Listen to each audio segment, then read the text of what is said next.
Hi guys, it's me Yato. So lately I've been dealing with the how do you say push and pull of executive function.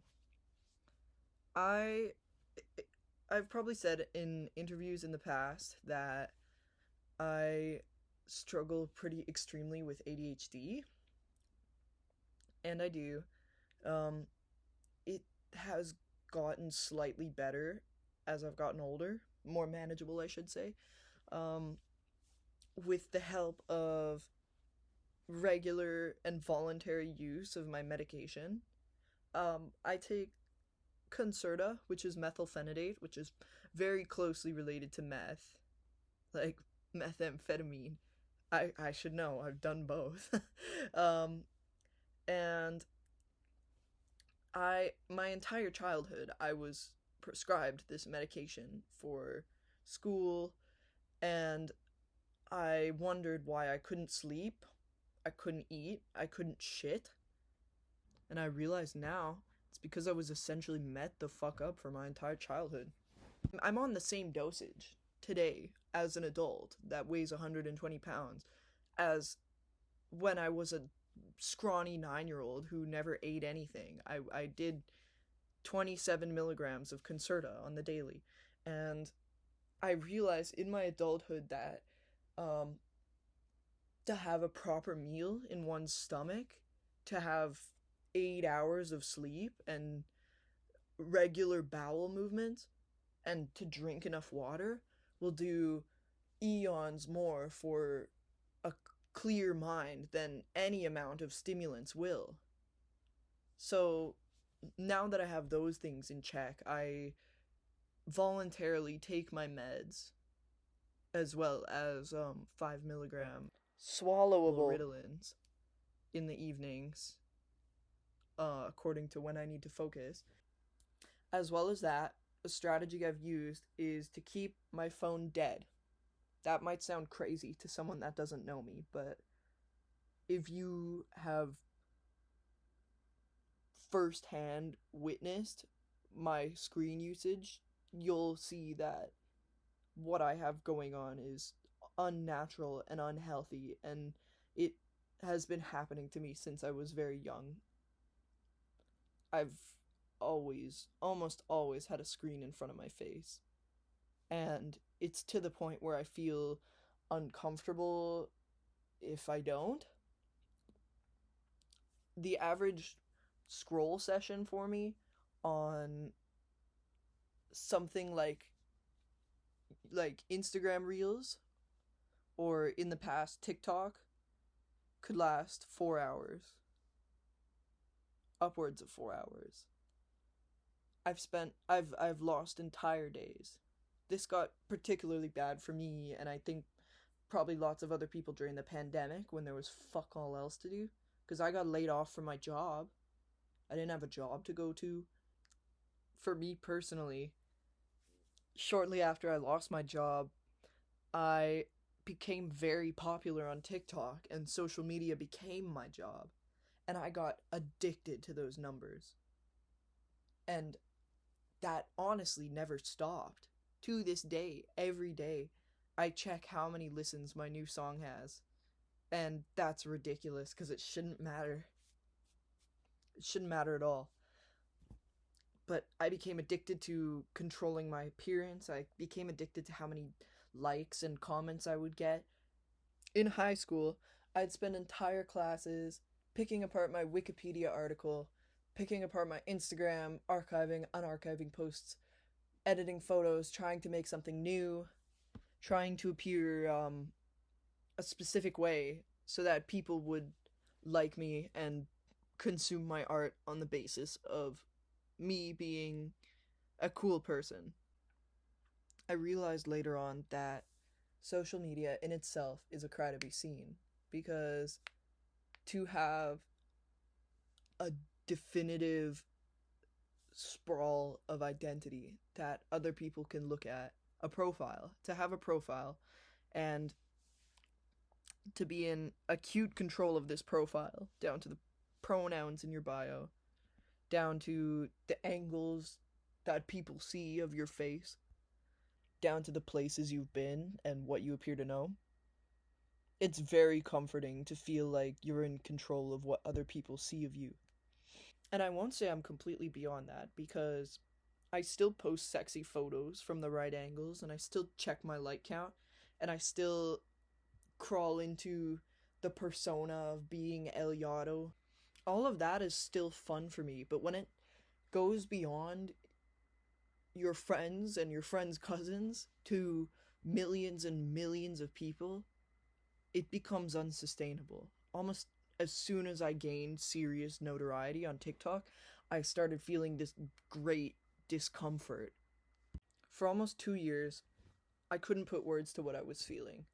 I started to feel very uncomfortable with the idea of being alone with myself.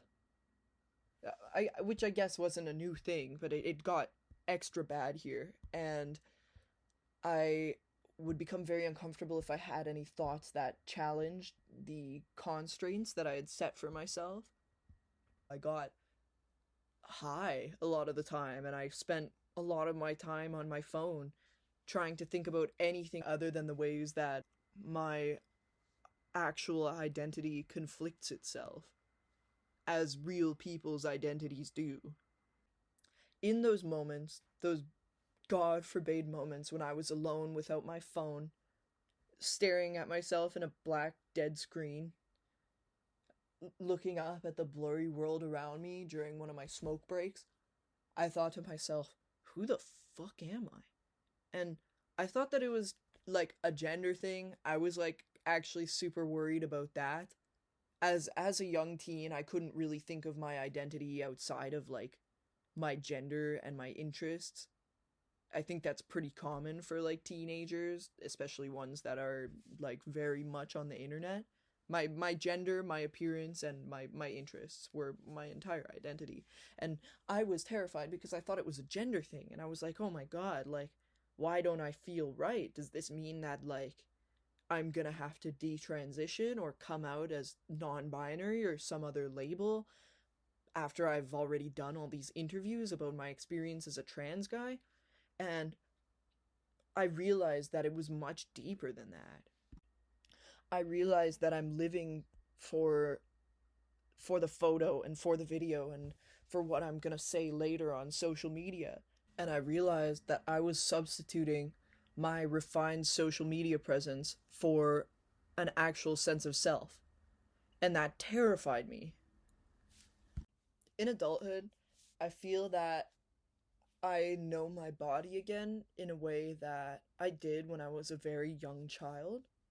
It was something I kind of unlearned in my like late childhood and throughout my teenhood. I stopped being able to recognize hunger and thirst, or I would just outright ignore it.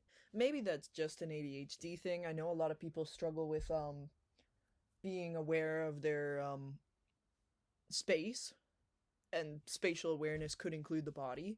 But personally, the way that my body feels is so integral to my identity. I feel almost like a walking nervous system. And when I started doing psychedelics, this was almost confirmed for me. I felt more in my body than I ever had, especially after years of being in disassociation, that it was almost scary. It was almost scary how human I felt. My dad told me that I think it was in regard to learning. He told me when I was very young that I can have the most beautiful, extravagant house I could possibly ever want, um, with all the trim and hardwood floors. But if I didn't have a good foundation, it would collapse and fall to the ground, and I would be without a home. I think in a way this could relate to identity because you could have all sorts of hobbies and interests and so-called traits, claims to fame, if you will.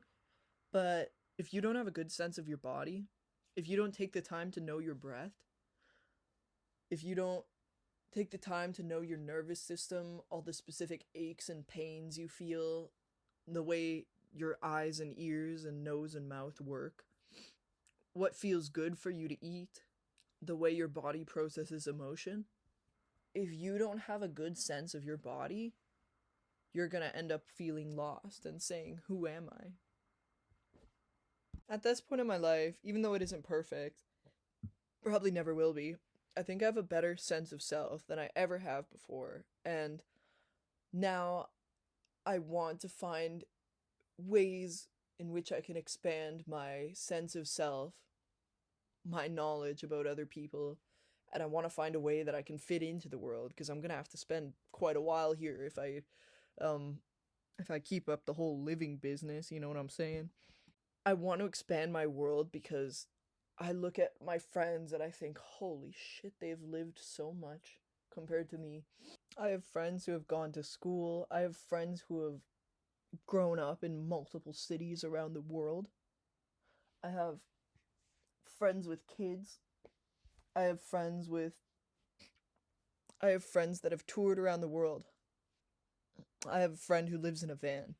I have friends who have oogled and train hopped and seen shows that I'll never see, and one could say that comparison is the root of all unhappiness, but I see it more as motivation than anything. I'd like to live a life that people can tell stories about, or at least that I can tell stories to myself about. So for now, while I complete my English upgrading and continue to um, party lots and do lots of drugs, I think the best way to expand my mind is to at least kick going on my phone so often. Because, fuck, it would be so embarrassing to grow old and have nothing to say for myself on the basis that I'm addicted to slime videos. Súbeme la radio.